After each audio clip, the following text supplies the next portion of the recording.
जितना एस्ट्रोलॉजी जरूरी उतना ही वास्तुशास्त्र जरूरी। देखिए उनके यहाँ वास्तु दोष है इसलिए व्यापार नहीं हो रहा है। हम पूजा पाठ करेंगे कोई लाभ ही नहीं होगा, ऐसा नहीं है, लाभ मिलता है। और आजकल डिवोर्स बहुत हो रहे हैं सर, डिवोर्स भी आपने देखा होगा, शादी में लोग खुश नहीं है अपनी। वास्तु दोष के साथ साथ क्या हमें कुंडली भी दिखाने की जरूरत होती है?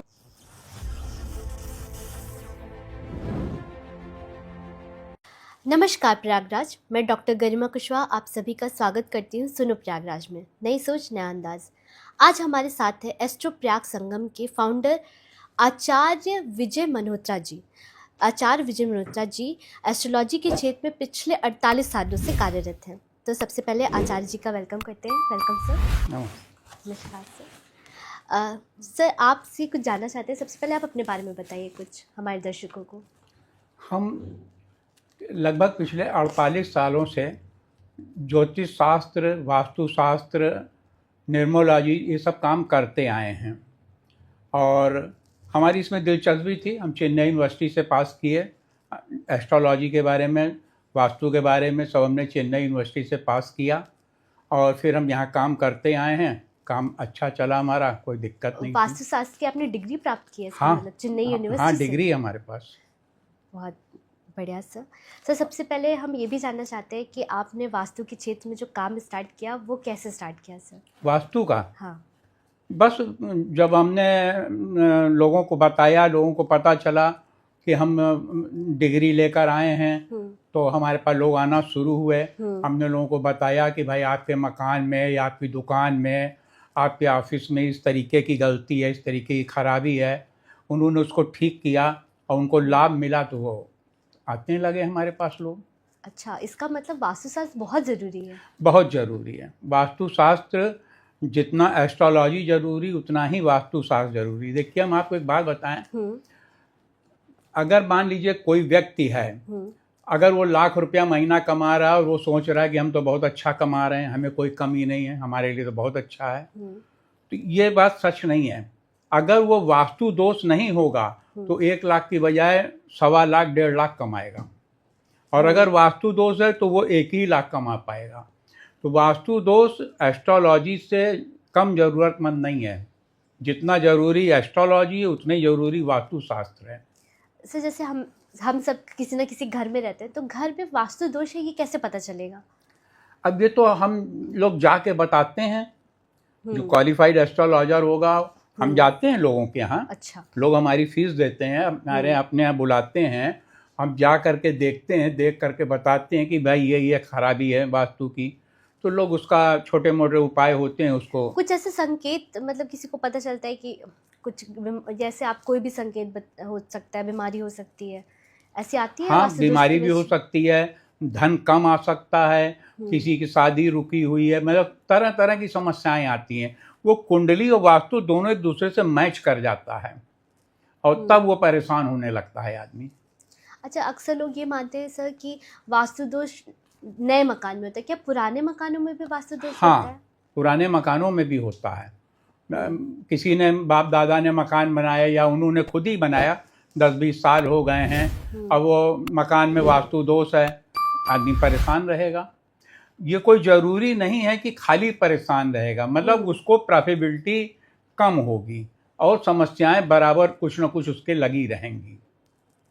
तो वास्तु दोष का हमारे स्वास्थ्य पर, हमारे करियर पे, हमारे धन पे, सब पर असर करता है। ये सब पे असर करता है, बच्चों पे असर करता है। बच्चों पे भी असर करता है? हाँ। सपोज सर किसी ने घर बनवा लिया है, घर तो बन गया, अब उसको वास्तु दोष ठीक करवाना है, तो क्या बहुत तोड़फोड़ करनी पड़ेगी? नहीं, ये ज़रूरी नहीं कि बहुत तोड़फोड़ करनी पड़ेगी। कुछ चीज़ें हम लोग बताते हैं कि भाई ये चीज़ आप यहाँ से यहाँ तक लगा दीजिए तो आपका वास्तु दोष कम हो जाएगा। मान लीजिए वाशरूम गलत जगह पर है तो हम बताएंगे भाई ये चीज़ लगा लीजिए, वाशरूम का दोष खत्म हो जाएगा। तो कुछ चीज़ें लगवा देते हैं, उससे वास्तु दोष काफ़ी दब जाता है। और अगर नया कोई प्रॉपर्टी बना रहे हैं तो उसमें तो फिर भाई एस्ट्रोलॉजी वास्तुशास्त्री को बुला करके और मैप ही बनाती समय चेक कर लेना चाहिए। मैप बनाते वक्त ही तो मैप, ऐसे तो मैप बनाने वाले बहुत से ऐसे होते हैं जो कह देते हैं कि हम भी वास्तु के बारे में जानते हैं, मगर वो जानते हैं तो कुछ नहीं है। जब तक आप किसी क्वालिफाइड वास्तुशास्त्री को नहीं बुलाएंगे और उससे जब तक राय नहीं ले लेंगे तब तक वो समस्या हल होगी नहीं। सर सही कहा आपने कि बहुत सारे लोग के घर तो बनवा लेते हैं बट उन्हें ये नहीं पता होता है कि ये समस्या किस रीज़न से आ रही है। वास्तुशास्त्र पर उतना ध्यान नहीं देते हैं। जैसे आजकल की युवा पीढ़ी है, उनका वास्तु पे थोड़ा सा कम फोकस रहता है सब। नहीं मैडम, ऐसी बात नहीं है। बहुत लोगों का फोकस है। हमारे पास तो रोज क्लाइंट आते हैं वास्तु के बारे में। वास्तु बहुत ज़रूरी चीज़ है। एस्ट्रोलॉजी ज़रूरी है मगर वास्तु उससे ज़्यादा। मैं आपसे जानना चाहती हूँ कि वो जो उनको ये बताइए कि वास्तु घर बनाने से पहले कितना ज़रूरी है देखना। सपोज़ हम एक घर बनवाने जा रहे हैं, कोई भी नया घर लेता है और उसका कंस्ट्रक्शन कराने से पहले वास्तु देखना कितना ज़रूरी होगा? पूरा ज़रूरी है। अगर आप वास्तु नहीं देख करके और ऐसे कंस्ट्रक्शन करा लेंगी तो बहुत नुकसान होगा। वो बिल्कुल गलत है। वास्तु तो अगर घर बना रही हैं तो बिल्कुल ज़रूरी है कि आप वास्तु चेक करा लीजिए। मैप पर ही वास्तु को ठीक करा लीजिए। और क्या घर लेने से पहले या ज़मीन लेने से पहले वास्तु दिखवाना चाहिए? हाँ, ज़मीन का भी वास्तु होता है। ज़मीन का भी वास्तु होता है। अक्सर ऐसा देखा है कि लोगों ने गलत जगह ज़मीन खरीद ली या गलत मैप की ज़मीन खरीद ली। लंबाई कुछ है, आगे चौड़ाई कम है, पीछे चौड़ाई कम है, उससे भी बहुत नुकसान होता है। तो जब ज़मीन लीजिए तभी आप दिखा लीजिए वास्तुशास्त्री को। सर मैं चाहती हूँ और एक एक्सप्लेनेशन आप हमारे दर्शकों को दीजिए कि वास्तु में क्या क्या चीज़ें आती हैं, क्या क्या किन किन चीज़ों का ध्यान रखना चाहिए घर बनाते समय। देखिए, ये तो बताना बहुत मुश्किल है। ये तो जब आप अपना मैप दिखाएंगी तब हम बताएंगे कि इस मैप में यहाँ पर ये करिए, ये सीढ़ी आप गलत बना रही हैं, या कार पार्किंग आपकी गलत बन रही है, या वाशरूम गलत बन रहा है। जब आप अपना मैप ड्राइंग करेंगे तभी हम बता पाएंगे कि इसमें क्या क्या कमी है और इसको कैसे सुधार करके चलें आप। कोई ऐसी घटना जो आप बताना चाहें कि किसी के घर में आपने देखा वास्तु दोष था, फिर आपने उसको ठीक करवाया, कोई ऐसा घटना अगर आपको याद? तरह तरह के वास्तु दोष निकले। अरे छोटी छोटी सी गलती लोग कर जाते हैं। घर में छत पे पानी की टंकी रखते हो, गलत जगह रख देते हैं। और पानी की टंकी गलत जगह रखी है, घर में वास्तु दोष बहुत भयंकर हो जाएगा। या मान लीजिए वॉशरूम का पानी घर से बाहर जा रहा है, वो गलत दिशा से बाहर जा रहा है। जाना चाहिए किसी दिशा से, आप यहाँ जा रहा है किसी दिशा से, वो आपके लिए वास्तु दोष हो जाएगा। और वास्तु दोष एहसास आदमी नहीं कर पाता है, वो अंदर अंदर परेशान करता है। हाँ, बहुत से लोग परेशान रहते हैं, उनको ये नहीं पता होता कि ये परेशानी है किस वजह से। हाँ, ये नहीं पता चलता उनको कि ये परेशानी है क्यों। कई बार देखा गया लोग ज़्यादातर तो बस अपनी कुंडली दिखा करके ही समझते हैं कि हमारी परेशानी दूर हो जाएगी, जबकि मेरा मानना है कुंडली दिखाना जितना ज़रूरी है उतना ही वास्तु दोष को भी दिखाना ज़रूरी है। जैसे बहुत से जगह देखा होगा आपने, दुकानें नहीं चल रही हैं, हार्ट ऑफ सिटी में दुकान है, व्यापार नहीं हो रहा है, तो उनके यहाँ वास्तु दोष है, इसलिए व्यापार नहीं हो रहा है। कई बार होते हैं कहीं कोने में दुकान खोली बहुत चल रही है, हाँ, मेन मार्केट में नहीं चलती। दोष भी नहीं है, उसकी कुंडली भी अच्छी, उसकी दुकान बढ़िया चल गई। और किसी की बहुत अच्छी जगह लोकेशन पे बट उसकी दुकान नहीं चल रही। वो मेहनत तो बहुत कर रहा है, बिल्कुल सुबह से शाम तक मेहनत कर रहा है बट नहीं चल रहा है। तो इसका कहीं ना कहीं वास्तु दोष से भी बहुत बड़ा असर पड़ता है। बिल्कुल बहुत असर पड़ता है।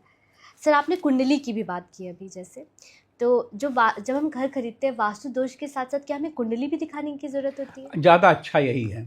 अगर मान लीजिए कोई ग्रह आपका कमजोर है, शनि की 7.5 है, या कोई महादशा अंतरदशा, कोई भी ग्रह कोई कमजोर है, तो आप साल 6 महीने में 2-4 महीने में वो ग्रह बदल जाएंगे। उसके बाद आप रजिस्ट्री कराइए। उस समय क्यों कराइए? अब खराब समय में आपने रजिस्ट्री करा ली तो मानी बात है कुछ न कुछ परेशानी बनी रहेगी। तो मतलब रजिस्ट्री कराते वक्त भी हमें अपनी कुंडली और वास्तुशास्त्र देखना चाहिए। बिल्कुल। घर बनाते वक्त भी देखना चाहिए। हाँ, जमीन जब खरीदिए तब भी देखिए कि जमीन में वास्तु दोष तो नहीं है, क्योंकि जमीन की मट्टी से ही हम लोग अंदाजा लगा लेते हैं कि इसमें वास्तु दोष है कि नहीं है। अक्सर लोग बना बनाया घर लेते हैं सर। तो अगर बना बनाया घर ले रहे हैं तो भी आप चेक करवा के लीजिए। फ्लैट लेते हैं। हाँ, फ्लैट लेते हैं। फ्लैट हमने बहुत से ऐसे फ्लैट देखे हैं जिसमें वास्तु दोष था और छोटी मोटी चीजें लगवा दिया, दोष खत्म हो गया। ऐसा होता है। आपसे ये भी जानना चाहती हूँ, क्या ये जो कुंडली है हमारे भाग्य पे भी इसका कोई असर पड़ता है? बिल्कुल। अगर आपका भाग्य अच्छा है तो कुंडली बताएगी कि भाग्य अच्छा है और उसका आपके जीवन पर अच्छा प्रभाव पड़ेगा। एक बात सर कही जाती है कि किसी की किस्मत नहीं बदली जा सकती, मतलब किसी का भाग्य नहीं बदला जा सकता। नहीं, भाग्य आप किसी का नहीं बदल सकते। भाग्य में जो लिखा है वो हो के रहेगा। जैसे वास्तुशास्त्र में तो ये है कि भाई आप तोड़ फोड़ करके और उसको लाभ उठा लेंगे, मगर भाग्य में जो लिखा है उसका विधान बस एक पूजा पाठ है। अगर किसी आदमी के कोई ग्रह खराब है तो हम लोग बता देते हैं भाई आप फला पूजा करिए। किसी का बृहस्पति खराब है, वो आया, उसने कुंडली दिखाया, उसको बता दिया भाई बृहस्पति की पूजा करिए, आपको रिलीफ मिल जाएगी। तो कुछ परसेंटेज मिलती है, ये कहिए 100% मिलती है ऐसा नहीं है। होता, मतलब तैयार हो सकते हैं। हाँ, कोई समस्या मतलब ये समझिए 20-25% के अंदाजा एवरेज में बता रहे हैं कि 20-25% रिलीफ मिलती है लोगों को पूजा पाठ करके, मगर वो भी सही अगर करेंगे तो।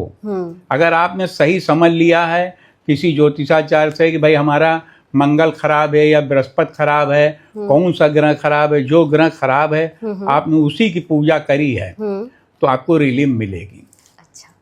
सर ये तो बहुत अच्छा आपने बताया कि बहुत सारे लोगों को परेशानियां होती हैं और उनको लगता है कि भाग्य तो हम बदल नहीं सकते। तो नहीं, भाग्य को आप बदल सकते हैं, लेकिन हम तैयार नहीं, हम मानते नहीं कि भाग्य नहीं बदल सकते। भाग्य को आप बदल सकते हैं जो मगर पूरी तरह से नहीं बदल सकते। कुछ परसेंटेज उसमें रिलीफ ले सकते हैं। ये कहिए कि साहब हम पूजा पाठ करेंगे कोई लाभ ही नहीं होगा, ऐसा नहीं है, लाभ मिलता है। ये तो वैसी ही बात हो गई, जैसे हम सोचें कि मेडिसिन नहीं खाएंगे तब भी ठीक हो जाएंगे, तो दवा तो खानी ही पड़ती है हमें। बस वैसा ही है कि आपको कुछ अगर दोष है तो उसका निवारण तो करना ही पड़ेगा। निवारण करना पड़ेगा। वो जो जैसे आप कह रही हैं दवा खाएंगे, वैसे ही हम लोग पूजा करवाते हैं कि भाई आप फला देवता की पूजा करिए। आप किसी का मंगल कमजोर है उसको कहा जाइए आप मंगल को हनुमान जी के मंदिर में दर्शन करके आइए और वहीं बैठ के थोड़ी देर पूजा करिए या घर पे आके पूजा करिए। ये बताते हैं हम लोग।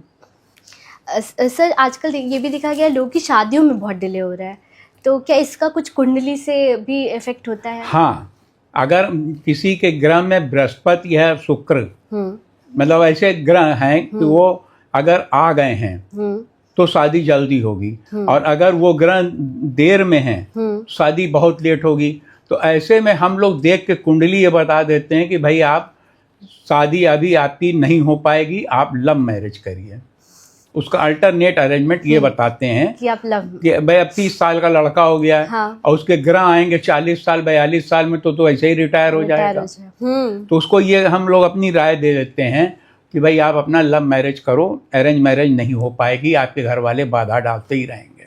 सर कई बार देखा गया लव मैरिज नहीं हो पाती है, लोग लव मैरिज करना चाहते हैं, नहीं हो पाती है। लव मैरिज जो नहीं हो पाती है उसके भी कुछ अलग अलग कारण होते हैं। मान लीजिए लड़की के ग्रह, मिसाल दे रहे हैं कि लड़की के ग्रह बहुत अच्छे हैं और लड़के के ग्रह बहुत कमजोर हैं, तो वो मैच नहीं कर पाता है, और जब मैच नहीं करता तो शादी टूट जाती है। लड़की ने कहीं और शादी कर ली, लड़का बैठा रह गया।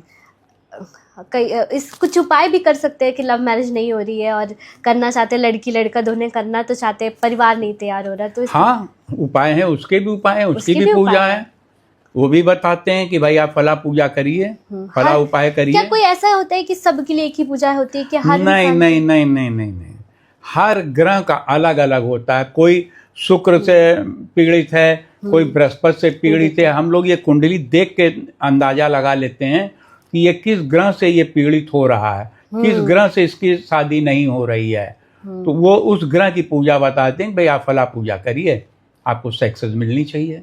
ये मतलब वैसे ही कि हर किसी की बीमारी अलग अलग है, हाँ, तो दवा भी सबकी अलग अलग, दवा भी अलग अलग है। तो हर किसी को इसीलिए अपनी कुंडली के अनुसार ही हमें पूजा करनी चाहिए। हाँ, आपको अपनी कुंडली के अनुसार ही पूजा करनी होगी।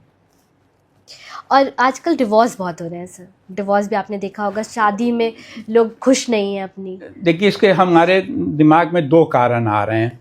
पहली तो पहले ऐसा होता था, आज से 30 साल 40 साल पहले, कि महिलाएं केवल घर का काम करती थी और पुरुष बाहर का। अब महिलाएं बाहर निकल गई हैं, तो उसकी वजह से उनके अंदर एक कॉन्फिडेंस बिल्ड हो गया है और वो थोड़ा सा अपने पति से दबना कम चाहती हैं। पहले ज़्यादा दबती थी, अब कम दबना चाहती। पहले क्या होता था सर कि कुछ भी कह दिया सब मान लेती थी, अब क्वेश्चन करती हैं। हाँ, अब वो तुरंत कहेंगे कि हमको ऐसा क्यों बोल दिया, क्यों किया। पहले थोड़ा अवॉइड करती, चलो बोल दिया हटाओ। हाँ। तो पहला कारण तो ये हो गया है। और दूसरा जो आप पूछ रहे हैं कि ये शादी, क्या पूछा था आपने? आप कि खुश नहीं है लोग अपनी शादी में, और खुश ना होने का यही कारण हो गया है कि हर आदमी दोनों जॉब करने लगे हैं। अब पति पत्नी दोनों जॉब कर रहे हैं, तो भाई मानी बात है कि पत्नी चाहेगी कि हम घर का काम कम करें, पति भी हमारी हेल्प करें। पति कहेंगे कि हम, मतलब वो एक कंफ्यूजन बना रहता है। इसके लिए क्या इसका वास्तु से या कुंडली से भी कुछ रिश्ता है? हाँ, कुंडली से होता है जो घर में अशांति फैल रही है। हाँ, तो अब मान लीजिए किसी घर में वास्तु दोष है, उसके घर में अशांति फैलनी है, तो उसको एक तो बहाना यही मिल गया कि तुम इतना काम करते हो, मैं इतना काम करती हूँ, उसी में विवाद होना शुरू हो गया। तो ये तो होता है, क्योंकि अभी कुछ सालों से इंडिया में डिवोर्स के केसेस बढ़ते जा रहे हैं। आपने देखा होगा कि बहुत, ये अभी और बढ़ेंगे, ये भी और बढ़ेंगे, बहुत बढ़ेंगे, क्योंकि अब फ्रीडम हर आदमी चाह रहा है। अब वो दब के रहना लेडीज नहीं चाह रही हैं। जो आज से 40 साल 50 साल पहले औरतें दब के रहती थी, अब औरतें दब के नहीं रहना चाहती हैं। अब वो चाहती हैं बराबर का टक्कर, कि तुम जो बोलोगे वही हम भी बोलेंगे, जो तुम करोगे वही हम भी करेंगे। तो बराबरी के चक्कर में ये होने लगा है, और ये अभी और बढ़ेगा। इससे आप, मतलब मैं चाहती हूँ आप दर्शकों को बताएं कि बराबरी तो देखिए आनी ही है, कभी ना कभी तो आनी। क्या कुछ ऐसे सजेशंस है, कुछ ऐसी पूजा भी होती है कि कहीं किसी को लग रहा है डिवोर्स होने वाला है, तो हम कुछ ऐसी पूजा करवा लें? हाँ, मन शांत हो जाए। मुझे ऐसा लगता है कि मन की बात होती है, मन अगर शांत नहीं, अगर आप किसी व्यक्ति को लग रहा है कि भाई हमारे डाइवोर्स की स्थिति आ रही है, और वो अगर ज्योतिषाचार्य से मिलता है, तो ज्योतिषाचार्य उसको बताएंगे कि भाई आप फला पूजा करिए। उससे जो ग्रह कमजोर है, जिसकी वजह से ये हावी हो रहा है, तो वो ग्रह हावी नहीं हो पाएगा, क्योंकि उसकी पूजा करेंगे, और जब पूजा करेंगे तो शांति होगी, धीरे धीरे गाड़ी चलना शुरू कर देगी। एक और ऐसा सवाल मेरे मन में आ रहा है, कई बार क्या होता है कि एक्स्ट्रा मैरिटल अफेयर्स हो जाते हैं लोगों के, पति पत्नी के कहीं और संबंध है, तो इस तरह का अगर कुछ आता है, क्या इसके लिए भी पूजा होती है? देखिए, मेंटल अफेयर जो हो जाते हैं वो, उसके लिए भी पूजा होती है कि ना होने पाए।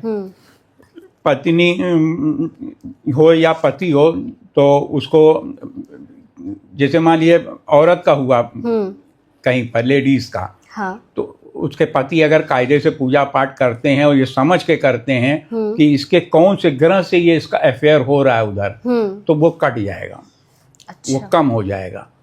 मगर ये चीजें अब आजकल बहुत प्रचलन में आ गई, और लोग कुंडली दिखाना भी नहीं चाहते हैं। लोग उसी में बहते चले जाते हैं, और बाद में जब परेशान ज्यादा हो जाते हैं, क्योंकि देखिए ये लव अफेयर वाली जो बात है ना, एक उम्र तक अच्छी लगती है, इसके बाद वो लव अफेयर वगैरह चलता उलता नहीं है।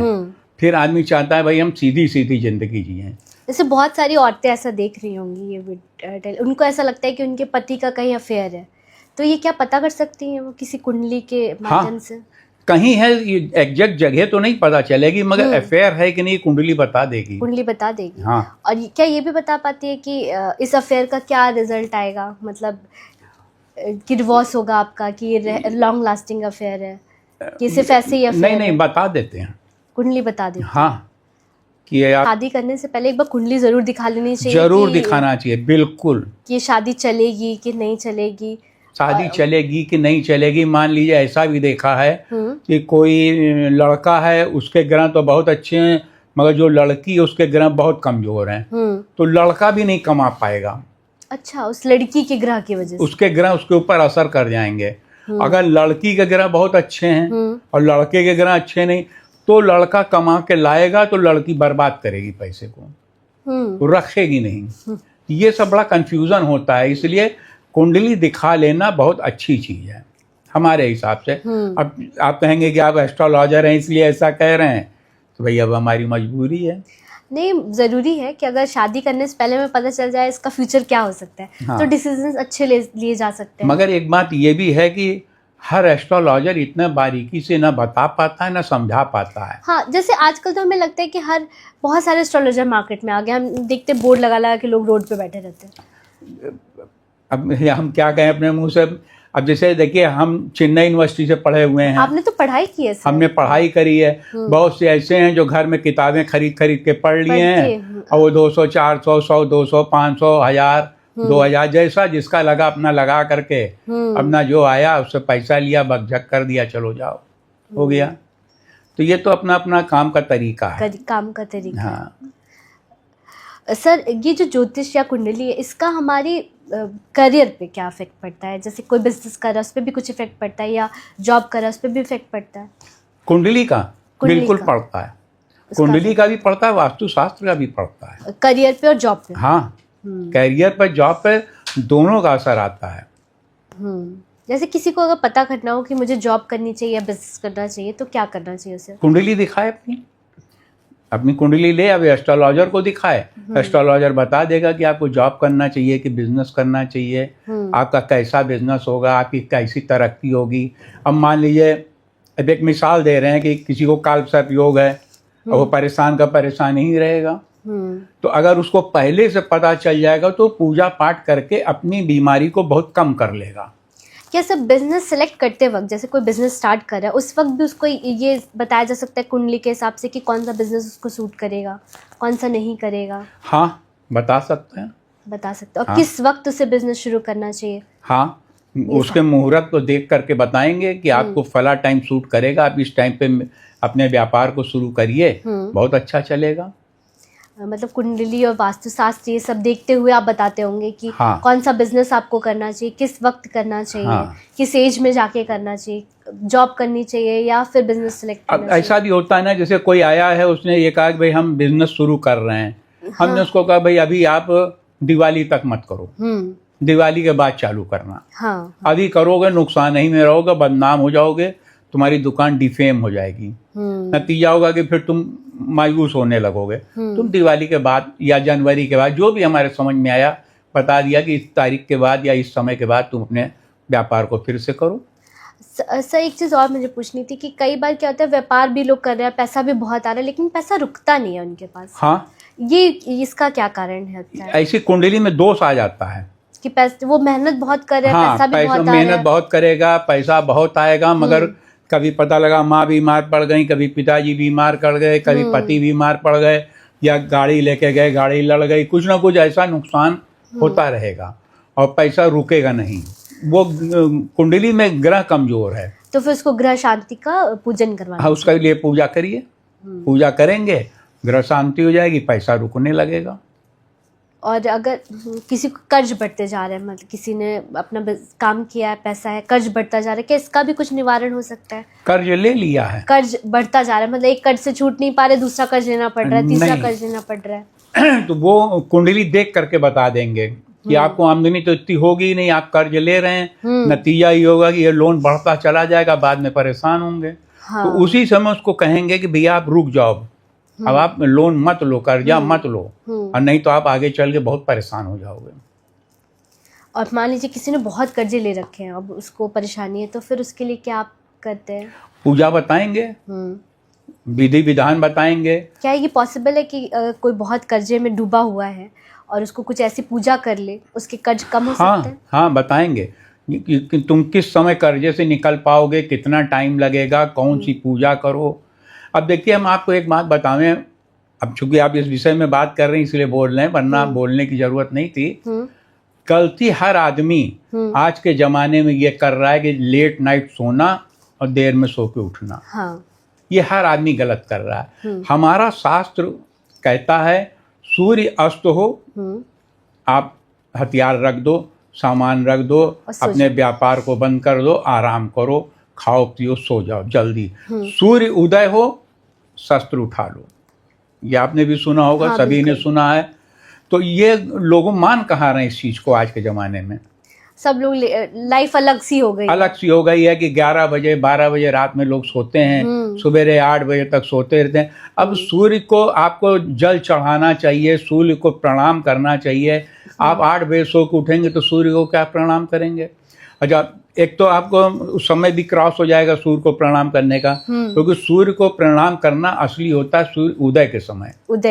हाँ, अच्छा, आप देर में सो के उठे, पहली बात तो वो खत्म। फिर आपको अपने ऑफिस की जल्दी, अब आप जल्दी पल्दी तैयार हुए, हड़बड़ में आपको ऑफिस जाना है। अब ऑफिस चले गए, आपको ध्यान है नहीं कि सूर्य देवता से मेरा कोई संबंध भी है। सूर्य देव को जो जल चढ़ाते हैं उसका सही समय क्या होता है सर? मतलब मॉर्निंग का किस टाइम पे जल चढ़ाना चाहिए? सूर्य उदय होने के समय में, सूर्य उदय होने का समय अलग अलग होता है हर टाइम। अच्छा, तो हर जो समय अलग अलग। जो सूर्य, जैसे अब आजकल 5:15 5:30 बजे का है, अब 5:30 बजे जब सूर्य उदय हो आप जल चढ़ाइए, मगर इस बात का ध्यान रखिए कि जल जो चढ़ाएंगे वो आपके पैर पे ना आने पाए। अच्छा। जैसे उसको गमले में चढ़ाइए। किसी लोग भी अक्सर यही करते हैं कि जल चढ़ाते हैं, कहीं पे चढ़ा दिया, जमीन पे चढ़ा दिया, तो जो जब जमीन चढ़ाएंगे छींटा आपके ऊपर आएगा, नुकसान करेगा। आप जल चढ़ाते हैं तो आप उसको ऐसे पॉट में चढ़ाइए कि उसी में चला जाए जल, वो आपके ऊपर नहीं आना चाहिए। और उसमें हल्दी डाल दीजिए, एक तो फूल डाल दीजिए गुलाब का या कोई भी लाल रंग का, कोई भी पीले रंग का फूल रख करके तब जल चढ़ाइए, बहुत अच्छा रहेगा। सर आपने काफ़ी ज्ञानवर्धक बातें हमें बताई कि अपने करियर पे, अपने बिजनेस के लिए और शादी के लिए, जिनकी शादी नहीं होने वाली उनके लिए, घर के वास्तु दोष के लिए, तो हमें लगता है कि काफ़ी इसको देखकर लोग आपसे संपर्क करना चाहेंगे कि हम कैसे इन सब, बहुत सारे लोग किसी न किसी समस्या से पीड़ित हैं, तो आपसे कैसे संपर्क कर सकते हैं सर? हमसे व्हाट्सएप पे भी बात कर सकते हैं और हमारे ऑफिस में भी आके बात कर सकते हैं। जैसे हम तो काम पूरे यूपी दिल्ली पूरा करते हैं, पूरा ऑल ओवर यूपी आप? हाँ, ऑल ओवर यूपी दिल्ली में भी? हाँ, हम दिल्ली ऑफिस भी था हमारा। अच्छा। तो अभी कुछ समस्याएं ऐसी पारिवारिक आई कि हमको ऑफिस बंद करना पड़ा, तो खैर वो एक अलग विषय है हमारा अपना। तो अब जैसे कोई मान लिया हरदोई का आदमी आया, आज ही एक कॉल आई थी हरदोई की, तो हमने उनको व्हाट्सएप पे ही बता दिया। हाँ, ये सुविधा तो है ही आजकल। बस आप हमारी फीस जमा करिए पेटीएम अकाउंट में, अपना नाम, date of birth, time, place हमको लिख के भेजिए, हम कुंडली बनाएंगे, देख करके आपको जो पूछेंगे सब बता देंगे। वाकई सर आपका 48 इयर्स का एक्सपीरियंस है, इससे लोगों को लाभ मिलेगा।